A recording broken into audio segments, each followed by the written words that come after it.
السلام علیکم ناظرین، ناول فرار کے بعد کی قسط نمبر 19 آپ کی خدمت میں پیش کر رہا ہوں۔ بصورت گیتانجلی کی واپسی اور ان دونوں سمگلروں کی موت کا خواہشمند تھا، جو پہلے تو ہندو بن کر اس کے آشرم میں مزے لوٹتے رہے، لیکن بعد میں ثابت ہوا کہ دراصل وہی دونوں جیل سے فرار ہونے والے خطرناک پاکستانی جاسوس تھے۔ وہ غصے میں اپنے سر کے باہر نوچنے لگتا تھا کہ آخر اتنی دیر تک وہ بیوقوف کو بنا رہا، اس کا خیال اس طرح کیوں نہ گیا کہ یہ دونوں مفعول پاکستانی بھی ہو سکتے ہیں۔ اس سے زندگی میں اس سے بڑا دھوکہ کبھی نہیں ہوا تھا، اور اب وہ کسی بھی قیمت پر ان تینوں کی موت کا خواہشمند تھا۔ آج بہت عرصہ بعد اس کے آشرم میں گپتا جی واپس لوٹے تھے۔ گپتا جی کا شمار سوامی مہاراج کے خصوصی چیلوں میں ہوتا تھا۔ ان کے خاص کارندوں کو ہی علم تھا کہ گپتا جی کو بہت بڑے آدمی ہیں، جن کا بزنس بھارت ہی میں نہیں بلکہ دنیا کونے کونے میں پھیلا ہوا ہے۔ وہ سوامی مہاراج کے ایک اشارے پر اپنی جان بھی ان کے قدموں میں بھینٹ کر سکتے تھے، لیکن اس بات کا علم صرف سوامی مہاراج کو تھا کہ گپتا جی دراصل رگھو ناتھ سہائے بھارتی انٹیلیجنس کا ڈپٹی ڈائریکٹر ہے، جس کا گپتا جی کنور نام تھا، اور یہ واحد ایسی ہستی تھی جسے را کے ڈائریکٹر کے بعد سوامی مہاراج کی اصلیت کا علم تھا۔ را کی کامیابی کا راز یہی تھا کہ اس کے اعلیٰ افسران کو اس بات کا علم نہیں تھا کہ سوامی مہاراج دراصل را کا اسسٹنٹ ڈائریکٹر ہے، جو بھیس بدل کر آشرم چلا رہا ہے۔ اس وقت گیانی مہاراج اپنے خاص کمرے میں براجمان تھے اور 4 داسیاں ان کی سیوا میں مگن تھی۔ جب گپتا جی کمرے میں ایک داسی کی معیت میں داخل ہوئے، گیانی مہاراج کی شکل پر نظر پڑتے ہی گپتا جی ڈنڈوت یعنی لیٹ کر پوجا کرنے کے انداز میں پاؤں چھونا کرنے لگے۔ شانتی شانتی۔ سوامی مہاراج نے حسب عادت اپنا ہاتھ اٹھا کر اسے آشیرواد دی۔ یہ اشارہ تھا اس بات کا کہ آپ گپتا جی اٹھ کر بیٹھ سکتے ہیں۔ کہو بالی کے کہاں رہے اتنے دن، اپنے گرو کی یاد نہیں آئی؟ سوامی مہاراج نے ان کی طرف دیکھے بغیر کہا۔ اوشیہ مہاراج، اوشیہ۔ آپ کا خیال داس کے من سے کبھی ایک لمحے کے لیے بھی نہیں جا سکتا۔ داس کی ہر سانس میں دل کی ہر دھڑکن میں آپ کے نام کی مالا جپی جاتی ہے۔ مہاراج، میں جنوبی افریقہ گیا ہوا تھا، من کو بے کلی لگی تھی، گرو کے چرن چھونے کو من اتاولا ہوا جاتا تھا۔ 4 روز پہلے جب میں سوسی واچن یعنی ہندوؤں کا ایک وظیفہ ہے کر کے سویا تو خواب میں گرو مہاراج کے درشن ہوئے اور آپ نے مجھے طلب فرمایا۔ اسی روز جہاز کی ٹکٹ بک کروائی۔ آج دہلی پہنچتے ہی اپنے سوامی کے چرنوں کے دھول اپنے ماتھے پر سجانے کے لیے آ گیا ہوں۔ گپتا جی نے بڑی قدر سے ہاتھ باندھتے ہوئے اس انداز میں آنند آنند بالی کے آنند براپت کرو گے۔ سوامی مہاراج نے اپنی مالا کے من کے گراتے ہوئے مالا والا ہاتھ اوپر اٹھا دیا۔ تم جاؤ داسیو، تم جاؤ اور وشرام کرو، ہم اپنے بھگت سے باتیں کرتے ہیں۔ سوامی مہاراج کا اشارہ پاتی ہے وہاں موجود داسیاں الٹے پاؤں واپس آنے لگی۔ سکھنیا، اے سکھنیا، انہوں نے اچانک کو سوچتے ہوئے ساملے جسم کی ساحرہ وہی جم کے رہ گئی۔ اس کے چہرے پہ گپتا جی کے لیے زیادہ دیر زیادہ جمانا ممکن نہیں تھا۔ حسن اور جنسیت کا اتنا بھرپور امتزاج گپتا جی کو اس آشرم میں ہی نظر آ سکتا تھا۔ ہمارے بھگت کے لیے سومرس یعنی شراب بندوبست کرو، اتنے لمبے سفر سے لوٹا ہے، اسے آنند دو، شانتی دو۔ سوامی مہاراج نے اپنے سوروپ کی طرف لوٹتے ہوئے کہا۔ دھنیہ بھاگیے مہاراج، داسی آپ کی کنیز ہے۔ سکھنیا نے جھک کر گپتا جی کے سامنے اس طرح کونش بجاتے ہوئے کہا کہ اس کی جسم پر موجود ڈھیلا بسنتی رنگ کا چولا جسم سے قریباً الگ ہو گیا تھا، اور اس کے گریبان کی ایک ہی جھلک نے گپتا جی جیسے گھاگ انٹیلیجنس افسر کے بدن پر بھی ایک لمحے کے لیے لرزہ طاری کر دیا تھا۔ سکھنیا انہی قدموں سے واپس لوٹ گئی۔ ابے سالے، ایسی قیامت کی جھلک اس طرح اچانک نہ دکھایا کر، ورنہ کسی ضرورت تیرے آشرم ہی میں سورگ باش ہو جاؤں گا۔ سکھنیا کے ہاتھ سے سنبھلتے ہی گپتا جی نے کہا۔ گپتا جی، ہم بھی کوئی معمولی سوامی نہیں ہیں، بڑی دھوم دھام سے آپ کا انتم سنسکار کریں گے۔ سوامی مہاراج نے قہقہ لگایا۔ کیا بات ہے، بہت سا بات تمہیں اتنا بے چین دیکھا ہے، معلوم ہوتا ہے تم نے مدن لال کے معاملے کو کچھ زیادہ سیریس لے لیا۔ ارے یار، پھر کیا ہوا؟ اب تمہارے کریڈٹ پر اتنے بڑے بڑے کارنامے ہیں کہ راہ کے نزدیک تمہاری حیثیت میں کبھی معاملوں سے کمی نہیں آ سکتی، پھر کیوں پریشان ہو؟ بھائی سوامی یار، تم جانتے ہو اس کھیل میں کبھی کبھی نتائج اپنے توقع کے مطابق نہیں نکلا کرتے۔ Be relax. او کیوں ڈپریس ہو رہے ہو؟ ٹیک اٹ ایزی مین، راہ کو تم پر فخر ہے، مدن لال نے تو مرنا ہی تھا۔ جس طریقے سے وہ حرام اکٹھا کر رہا تھا، ایک دن اچانک سالے کا پیٹ پھٹ جاتا۔ گپتا جی اس کے سامنے سوہے پر ٹانگیں پسار کر لیٹ گئے۔ گپتا جی، میں اس کی موت کی اہمیت نہیں دیتا، بات اس کے مرنے کے نہیں، لیکن جس بری طرح میں چیٹ ہوا ہوں، جس طرح میری بدھی نشٹ ہوئی، میرے دل و دماغ نے اس حادثے کو ہضم نہیں کیا، وہ لوگ میرے مجرم ہیں، انہیں بدترین سزا ملنی چاہیے، خواہ اس کی کچھ بھی قیمت ادا کرنی پڑے۔ سوامی مہاراج نے فیصلہ کن لہجے میں کہا۔ گپتا جی کو سوامی مہاراج کے جذبات کا احساس تھا، اور یوں بھی اس کی عظیم خدمات کے پیش نظر راہ اس کے لیے کچھ بھی کرنے کو تیار تھی۔ ٹھیک ہے، کچھ کرتے ہیں، لیکن بھگوان کے لیے مطمئن ہو جاؤ۔ ہاں، تمہارے پاس ان کی کوئی تصویر تو ہوگی؟ گپتا نے پوچھا۔ گپتا جی، میں نے کہا نا کہ میری تو بدھی ہی نشٹ ہو گئی تھی، میں نے اس لائن پر تو سوچا ہی نہیں تھا کہ سالے کبھی چیٹ کر جائیں گے، یہی تو پچھتاوا میری جان کو آ گیا ہے۔ میرے پاس گیتانجلی کی تصویریں ہیں، جس مقام سے ان لوگوں نے سرحد عبور کی ہے، اس کے نزدیک اپنے لوگوں کا جال بچھا دو، میرا من کہتا ہے کہ وہ مل جائیں گے۔ گپتا جی، میں نے گیتانجلی پر بہت محنت کی ہے، اب وش کرنے آیا ہے وہ، میں نے اسے کسی بڑے کام کے لیے بچا رکھا تھا گپتا جی، اس لیے نہیں کہ یہ سالے مسلے اس پر ہاتھ صاف کر جائیں۔ آپ جانتے ہیں وہ مسلمان کی بیٹی ضرور تھی، اور اس کی اس کمزوری کو استعمال کر کے میں پاکستان میں اس کے ذریعے بہت بہتر نتائج حاصل کر سکتا تھا۔ سوامی مہاراج نے کہا گپتا جی کے جواب دینے سے پہلے سکھنیا سومرس لے کر آ گئی۔ اس نے اپنے ہاتھوں سے دونوں کو جام بنا کر دیے، پھر اپنے جام تیار کرنے لگی۔ گپتا جی، آپ سب کچھ بھول بھلا کر سکھنیا کے پھیلائے جنسی طوفان میں ہچکولے کھانے لگے تھے۔ آپ کو جل بھوجن کا بھی بندوبست کرو، آج گپتا جی تمہارے خاص مہمان ہوں گے۔ گیانی مہاراج نے سکھنیا کی طرف دیکھی، آنکھ دبائی۔ گپتا نے بے شرمی سے دانت نکال دیے۔ سوامی، میں خود کوشش کروں گا، میری طے کوشش ہوگی تمہارے مجرموں کو تمہارے سامنے پیش کر دوں۔ ان لوگوں کو سبق سکھانا یوں بھی ضروری ہو گیا کہ ہم نہیں چاہتے کہ دشمن کا دماغ کسی معمولی کامیابی سے خراب ہو جائے۔ گپتا نے شراب کا لمبا گھونٹ حلق میں انڈھیلتے ہوئے کہا۔ گپتا جی، میں بھی یہی چاہتا ہوں۔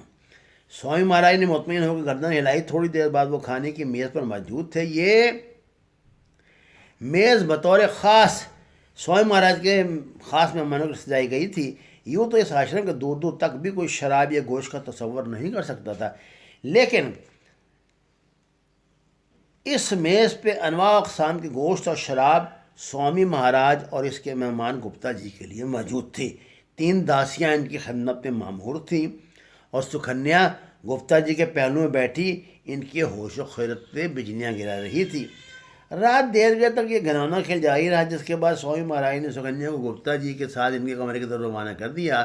وہ اپنے ایک دوست کے ایک ایک لمحے کو خوبصورت اور یادگار بنا دینا چاہتا تھا۔ رگھوناتھ سہائے راہ کا ڈپٹی ڈائریکٹر ہونے کے ساتھ ساتھ پاکستان ڈیسک کا انچارج بھی تھا، اور پاکستان میں تقریب کاری یا موجود ملکی غیر ملکی ایجنٹوں کا براہ راست انچارج بھی تھا۔ سوامی مہاراج کو موہوم سی امید تھی کہ اس کے ذریعے شاید گیتانجلی اس کے حرم میں واپس لوٹ آئے۔ وہ گیتانجلی کو ہر قیمت پر دوبارہ حاصل کرنا چاہتا تھا۔ سکھنیا نے اس رات گپتا جی کی وہ خدمت کی کہ اسے اس سے پہلے سوامی مہاراج کی یہاں گزاری جانے والی تمام راتوں کو بلا دیا۔ یوں تو گپتا جی نہیں، راہ کا کوئی بھی اعلیٰ افسر جب بھی راہ کے اس آشرم پر آتا تھا، اسے جسمانی تسکین کا ہر ممکن سامان بہم پہنچایا جاتا تھا، لیکن گپتا کی اعلیٰ حیثیت کے پیش نظر اس کے لیے خصوصی اہتمام ہوتا تھا۔ مرزا نام تھا اس کا، لیکن اصلی نام نہیں تھا۔ اس کھیل میں کسی کا اصلی نام اور کسی کو نہیں بتایا جاتا، ان کے ساتھ اپنے ساتھیوں کو بھی نہیں۔ اس سے بھی سب مرزا کے نام ہی سے جانتے تھے۔ اس کی قومیت کا بھی کسی کو علم نہیں تھا، کوئی نہیں جانتا تھا وہ پاکستانی ہے، بھارتی ہے یا کوئی اور۔ مرزا پاکستان میں راہ کا کیس آفیسر تھا۔ گزشتہ 10 سال سے اس کا پاکستان میں آنا جانا رہتا تھا۔ اگر وہ ہندو تھا تو بھی اب اس کو کوئی پہچان نہیں سکتا تھا۔ مرزا کا تعلق بھی راہ کے خاص لوگوں سے تھا۔ اس نے پاکستان میں تقریب کاروں کا جال بچھا رکھا تھا۔ اس میں زیادہ تعداد ان پڑھے لکھے بے روزگار نوجوانوں کی تھی جو اپنی بدقسمتی سے کہ ہاتھوں مرزا کے جال میں ہمیشہ کے لیے اس کے ہاتھوں میں کھلونا بنے رہتے، اور مرزا جب بھی چاہتا موم کی گڑیا کی طرح اس کی گردن مروڑ دیتا۔ اس کے رابطے خصوصاً پاکستان کے اس علاقے میں تھے جہاں سے گیتانجلی کے ساتھ بشیر اور شیر عالم نے سرحد عبور کی تھی۔ مرزا اس وقت رگھوناتھ سہائی کے سامنے بیٹھا تھا، جس کی میز پہ 3 تصویریں رکھی تھی۔ شیر عالم بشیر کی تصاویر اس نے پولیس ریکارڈ اور جیل سے حاصل کی تھی۔ گیتانجلی کی تصویریں سوامی مہاراج سے مل گئی تھی۔ ان تینوں کو اچھی طرح پہچان لو۔ رگھوناتھ نے مرزا کی طرف دیکھتے ہوئے تصاویر اس کے سامنے پھینک دی۔ ٹھیک ہے مہاراج۔ مرزا نے تینوں تصاویر دیکھ کے میز پہ رکھ دی۔ رگھوناتھ اپنی میز کی دراز سے ایک اور پیکٹ نکال کے مرزا کے سامنے رکھ دیا۔ اس میں ان تصاویر کی کچھ کاپیاں ہیں جو تمہارے کام آئیں گی۔ یہ لوگ بارڈر سیکورٹی فورس کے کمانڈنٹ مدن لال کو قتل کر کے سرحد عبور کر گئے ہیں۔ ہمارے منہ بھرپور تمانچہ رسید کیا ہے انہوں نے۔ مرزا انہیں تلاش کرو، جس طرح بھی ممکن ہو انہیں تلاش کرو، یہ راہ کی آنا کا مسئلہ بن گیا ہے۔ ہماری ناک کٹ جائے گی۔ اس لڑکی گیتانجلی کو ہر قیمت پہ زندہ واپس لانا ہے۔ ان دونوں کو، اس نے نفرت سے ہونٹ سکیڑے، ان دونوں کو بھی زندہ لا سکو تو کیا کہنے، اگر نہ آئے تو کتے کی موت مار ڈالنا۔ مرزا، ہمارے مجرم دنیا کسی بھی کونے میں ہوں، انہیں سزا ضرور ملنی چاہیے۔ رگھوناتھ نے مونچھوں پہ الٹا ہاتھ پھیرتے ہوئے کہا۔ ایسا ہی ہوگا مہاراج، میں خود دیکھوں گا اس معاملے کو۔ مورا والی میں ہمارا ایک بڑا کام کا بندہ ہے، اس کو کچھ کام سونپتے ہیں۔ مرزا نے چاپلوسی کا بہترین مظاہرہ کرتے ہوئے کہا۔ کچھ بھی کرو مرزا، کام ہونا چاہیے۔ آج تک ایسا نہیں ہوا کہ تمہیں کوئی کام ہم نے سونپا ہو اور تم نے پورا نہ کیا ہو۔ رقم کی پرواہ نہ کرنا، خصوصی فنڈ سے جتنے روپے جس کرنسی میں چاہو نکلوا لینا۔ رگھوناتھ نے واقعی سے اپنی انا کا مسئلہ بنا لیا تھا۔ سوامی مہاراج گو کہ اس کی طرح راہ کا ہی اعلی افسر تھا، لیکن سب سے بڑھ کر اس کا دوست تھا، اور دوست بھی ایسا جس نے سکھنیا جیسی داسیوں کو اس کی سیوا پہ لگا رکھا تھا۔ ایسے شخص کا کام تو ہونا چاہیے تھا، خواہ اس کی کتنی قیمت کیوں نہ ادا کرنی پڑتی۔ مرزا تھوڑی دیر بعد وہاں سے رخصت ہو گیا۔ اس کے لیے کوئی انوکھی بات نہیں تھی، لیکن اس سے پہلے اتنی شدت سے کبھی رگھوناتھ سہائی نے کوئی مطالبہ نہیں دہرایا تھا۔ مرزا کو معاملے کی سنگینی سمجھنے میں زیادہ دیر نہ لگی۔ اس نے اندازہ کر لیا کہ گیتانجلی نامی اس لڑکی کا کوئی نہ کوئی تعلق راہ کے ڈپٹی ڈائریکٹر سے ضرور رہا ہوگا، اور یہ دونوں پاکستانی جاسوس جو جیل سے فرار ہوئے ہیں اس لڑکی کو بھی اپنے ساتھ بھگا کر لے گئے ہوں گے۔ جاتے جاتے انہوں نے مدن لال کا بھی صفایا کر دیا ہوگا۔ واقعہ کچھ بھی رہا ہو، اسے اپنے افسران کو حکم کی تعمیل کرنا تھی۔ وہ راہ کا پرانا نمک خوار تھا اور قریب 10 سال سے ان کے لیے خدمات انجام دے رہا تھا۔ مرزا رہنے والا تو پاکستان کا تھا، لیکن اس نے ایک شادی بھارت میں بھی کی ہوئی تھی۔ اس کا تعلق ایک خاص فرقے سے تھا، جس کے لوگ دونوں طرف آباد تھے، اور ان کا آنا جانا اکثر اپنے فرقے کی تقریبات میں لگا رہتا تھا۔ مرزا ایک سرحدی گاؤں میں رہتا تھا، جہاں وہ اچھی خاصی اراضی کا مالک بھی تھا۔ اس نے شہر میں رہائش اختیار کر لی تھی اور ایک شاندار کوٹھی میں نوکروں کی فوج کے ساتھ فروکش تھا۔ شہر میں اس کا لمبا چوڑا کاروبار تھا۔ کاروباری حلقوں میں اپنی اصول پسندی اور ایمانداری کی وجہ سے بڑا معتبر نام سمجھا جاتا تھا۔ اس کا تعلق جس فرقے سے تھا، اس کے لوگ بظاہر اسی طرح اصول پسند، ایماندار اور ملنسار بن کر زندگی گزار رہے تھے، لیکن ان کے دلوں میں پاکستان کے خلاف بغض بھرا ہوا تھا، اور موقع ملنے پر وہ اس کا مظاہرہ کرنے سے کبھی نہیں چوکتے تھے۔ مرزا کس طرح راہ کے جال میں پھنس گیا، یہ بھید کبھی نہ کھل سکا۔ بظاہر اس میں کوئی ایسی کمزوری نہیں تھی کہ جس کو راہ استعمال کر کے اسے بلیک میل کر سکے، لیکن اس میں ایک کمزوری بالآخر راہ نے ڈھونڈی لی۔ یہ اس کی ذات کا بڑا خلا تھا، جس میں سے کوئی بھی بآسانی اندر داخل ہو سکتا تھا۔ مرزا پیدائشی مسلمان تھا، ایک سرکاری محکمے میں دوسرے درجے کا افسر، اور اپنی ملازمت کے سلسلے ہی میں اس کا تبادلہ ایسے شہر ہو گیا جہاں اس فرقے کے لوگ زیادہ تعداد میں آباد تھے۔ مرزا کو بچپن سے عورتوں سے معاشرے کی علت تھی، جس نے بالآخر سے کہیں نہ رکھا۔ اس فرقے کے لوگوں کو ایسے گدھوں کی ضرورت اکثر رہتی تھی۔ انہوں نے مرزا کی اس کمزوری کو خوب استعمال کیا، اس کے سامنے عورتوں کی قطار لگاتے چلے گئے۔ مرزا شباب کی طغیانیوں میں ایسا ڈوبا کہ پھر کبھی نہ ابھر سکا۔ اس نے اپنا مذہب چھوڑ کے باطل مذہب اختیار کر لیا، اور اس فرقے کی ایک ایسے عورت سے شادی کر لی جو ایک کروڑ پتی ذمہ دار کی بیوہ تھی۔ اس شادی سے مرزا کے ہاتھ بے شمار دولت آ گئی، لیکن اس کا جی اپنی بیوی سے جلدی بھر گیا۔ یوں بھی اس نے شادی عشق کے لیے تو نہیں کی تھی، اسے تو دولت چاہیے تھی، جو بالآخر اسے مل گئی۔ اس درمیان اپنے فرقے کی جماعت ہی کے چکر میں اس کا آنا جانا بھارت میں شروع ہو گیا، جہاں اس نے سلما سے معاشقہ چلا لیا، اس سے شادی کر لی۔ یہ شادی دراصل راہ کا کارنامہ تھا۔ انہوں نے اندازہ کر لیا تھا کہ مرزا ان کے قابو آ جائے تو بڑے قام کا آدمی ہے۔ اس شادی نے مرزا کے ہاتھ پیر باندھ کے رکھ دیے۔ چند مہینوں میں ہی اس کے تعلقات راہ سے گہرے ہوتے چلے گئے، جس کے بعد ایک دن وہ آیا جب اس کے ہاتھوں راہ نے باقاعدہ تقریب کاری کروا کے اسے اپنا مستند ایجنٹ بنا لیا۔ مرزا میں اگر غیرت نام کی کوئی چیز ہوتی تو اسے اپنے دین ہی کو کیوں چھوڑتا؟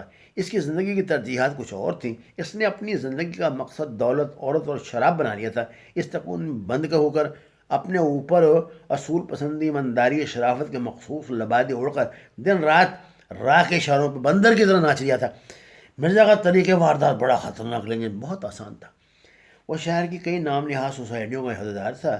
سوسائٹی کے اکثر حلقوں، خصوصاً پیسے ہوئے طبقات میں اس کا آنا جانا لگا رہتا تھا. مرزا کی نظر سوسائٹی کے ان نوجوانوں پہ لگی رہتی تھی جو فرسٹریشن کا شکار تھے. ایسے لوگ اس کا خصوصی شکار ہوتے تھے. مرزا پہلے ان سے دوستی گانٹتا، پھر انہیں بری عادتیں ڈالتا، جس کے بعد انہیں ذہنی یا جسمانی طور پہ اپنا محتاج کر کے راہ کے حوالے کر دیتا. ایسے نوجوانوں کو پہلے سیر کرنے کے بہانے بھارت بھیجا جاتا، جہاں وہ دلی میں جا کے بھارتی انٹیلیجنس کے خرچ پہ عائشیاں کرتے، جس کے بعد انہیں راہ اپنے شکنجے میں اس طرح جگڑتی کہ پھر اس کے اشارے پہ وہ بندروں کی طرح ساری زندگی ناچتے رہتے. ناظرین، اگلی قسط انشاءاللہ کل آپ کی خدمت میں پیش کروں گا. آپ سے گزارش ہے کتاب پہ اپنے تبصرے سے ضرور نوازیے، اسے شیئر کریں، احباب کو تلقین فرمائیں، اور میرے نام پہ جو جعلی یہ بنے ہوئے ہیں چینل، ان کا بائیکاٹ کریں. جزاکم اللہ خیر.